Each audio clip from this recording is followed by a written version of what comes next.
Hello guys, this is Sunny Kumar from Mathematics and Computing Part 2, and today I will be discussing the F-type unusual matrix of Code Forces round 697 division 3. So the question is actually very simple.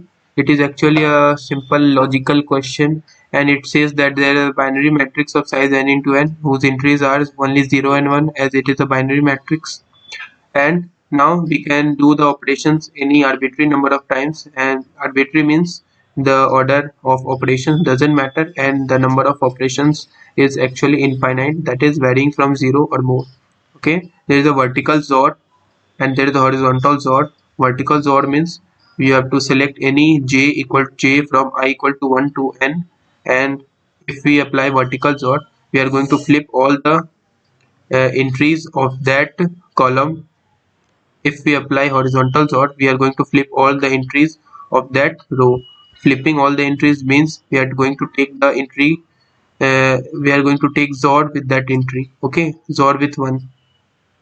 Now we have to check if the after a certain number of operations, if the matrix A becomes equal to the matrix B, then we are going to print yes, otherwise we are going to print no in this case.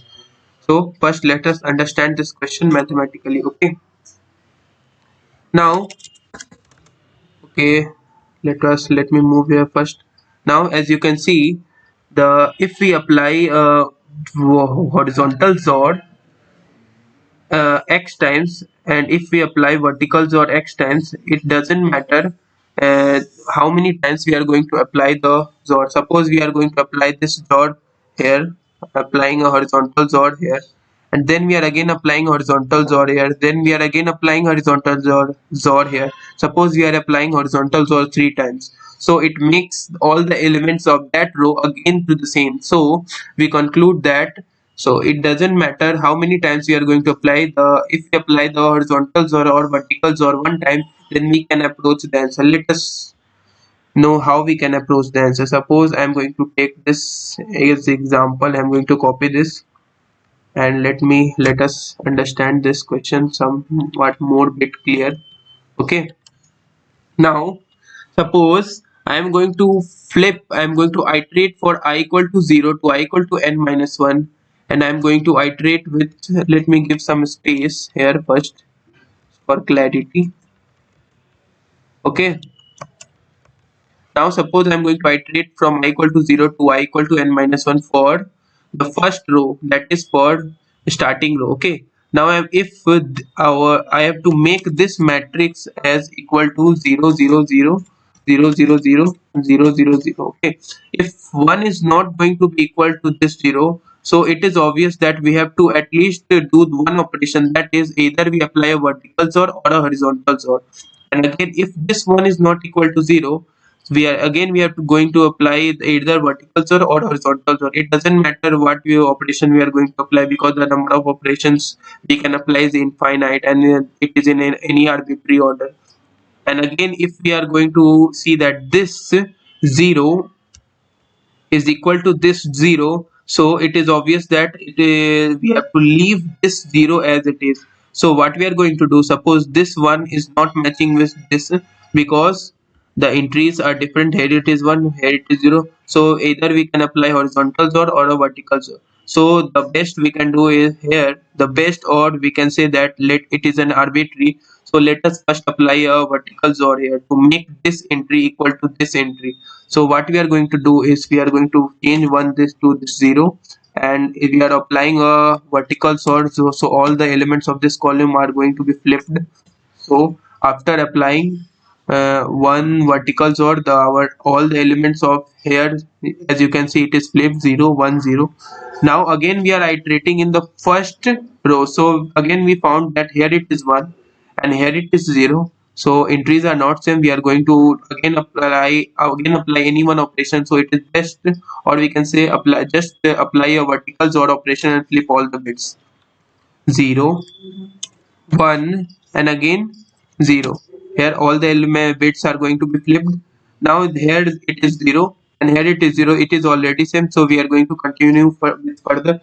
Now what we are going to do is, as I've already said, to make the operations more than one times, it is already not beneficial. So what we are going to do, just again I am going to iterate in the first column starting from I equal to 0 to I equal to n minus 1, and I am going to check for each row, that is 0 1 0 0 0 0, whether it is going to be same or not. 0 is going to be same with 0, so I am not going to do this with do any changes with this. And again it is showing 1 here, so and it is showing 0 here. So all the elements of this entry must be changed. So I am iterating in this column here, so I am going to change this entry with the horizontal sort. So what I am going to do is we are going to change this with horizontal sort. Why I am doing this with horizontal sort? Because if I am going to do this a vertical sort, then you can see that suppose I am doing this with a vertical, so suppose here 1 0 and again 1. So if we again apply a vertical sort, we can see that we are again approaching to the same state as of previous, so it is not beneficial to again apply a vertical sort. So I have already applied a I'm going to apply it a horizontal sort. Okay, so here it is 0. Now you can see 1 is not equal to 0 here, so I'm going to apply horizontal sort. But if I'm going to apply horizontal, so all the elements of this row are going to be flipped, so it will be 0 0 0. Now you can see that again I am going to come to here, that is I equal to 2 and j equal to 0, and this entry is already equal to this entry, so I'm not going to do this. So after applying all these operations, that is for if I'm going to iterate for the first row and I'm going to iterate for the first column, in the first row I'm going to check if the elements of the entries are not matching with the given entry. I'm going to flip it by applying a vertical sort operation, and after doing this I'm going to iterate with the first column, and if the entries are not same I'm going to flip it with horizontal sort. Because if I again flip it with the vertical sort, they're going to reach the same state as of previous, which is actually not matching. So the best way to do this question is to first iterate to the first row, and if the entries are not same, do a vertical sort. Otherwise, do a vertical sort and then iterate to the second column and check if the entries are not same. Apply a horizontal sort. After doing all these operations, if both the matrices are equal, then we can say that yes, we can do the certain number of operations, arbitrary number of times, and we can achieve the answer. So our steps will be, step 1 will be iterate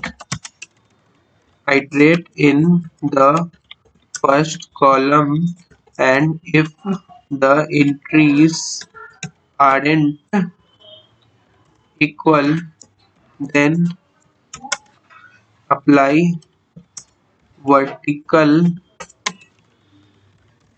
sort in that column. Okay, and our step 2 will be our iterate in the, sorry, I have done a mistake here. Iterate in the first row, and if the entries aren't equal, then I apply verticals, or in if, and our step 2 will be iterate in the first column, and if the entries aren't equal, apply horizontal sort. Because I'm applying the horizontal sort in that row, as you can observe that if I again apply a vertical sort, we are going to reach the same state as of previous, which is actually wrong. So after applying this, check if matrices, sorry, matrices are equal, then print yes, otherwise print no. Okay, now let us move to the code section of this video, understand this. Okay, now the system is testing is going on, as you can see. Now I have the entries in first matrix and second matrix. Okay, now I have taken the matrices entries character, and I am going to convert the character into integer. Now what I'm going to do is iterate in the first row, and if the current position elements are unequal, that is dp of 0 of I not equal to mat of 0 of I, so what we are going to do is we are going to apply a vertical XOR operation. That is, we are going to flip all the entries of that column. Again, I'm going to iterate for every row for the first column, and if the entries are unequal, then we are going to apply a, sorry, there is a, I have done a mistake there. Here it would be horizontal XOR operation. Okay. Now, sorry, I will correct this in the description section of the code, and we are going to apply the horizontal XOR operation. And if the matrices are equal after applying this, we can say that yes, we can make the matrices equal after applying a certain number of operations. Now we are checking here. As you can see, if dp of ij is not equal to mat of ij at any place, we are going to return false. Otherwise, we are going to return true. Now the question is very simple, as you can see. So if you have any doubts in the question, do mention in the comment section of the video, and I will ask the viewers to like this video, share this video, and do subscribe to my channel Code with Sunny. Thank you for watching this video.